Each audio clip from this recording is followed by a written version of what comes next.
તો ગુજરાતમાં ગઈકાલ સાંજથી થઈ રહેલા વરસાદે ભારે તારાજી સર્જી છે। અનેક સ્થળે વરસાદને કારણે નુકસાન થયું છે।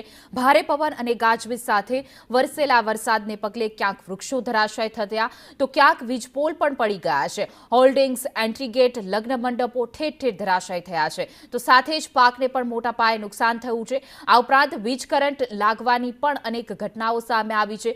ગુજરાતમાં 5 થી પણ વધુ લોકોના મોત વૃક્ષો અને હોલ્ડિંગ્સ પડવાના કારણે થયા છે। રસ્તા પર પાણી ભરાયા છે, ટ્રાફિકની સમસ્યા સર્જાય છે, ભૂવા પડ્યા આવી તો અનેક સમસ્યાઓનો સામનો લોકોએ છેલ્લા 24 કલાકમાં કરવો પડ્યો છે। અલગ અલગ દ્રશ્યો અમે તમને બતાવી રહ્યા છીએ કે જે તારાજીના દ્રશ્યો સર્જાયા હતા। ક્યાંક છત પડી છે, ક્યાંક મંડપ પડી ગયા, એક તરફ લગ્નની સિઝન છે તો ક્યાંક વૃક્ષો પડી ગયા છે જેના કારણે કરંટ લાગ્યા, એમાં પણ અનેક લોકોના મૃત્યુ થયા છે। 14 જેટલા આ તારાજીમાં મોતને ભેટ્યા છે।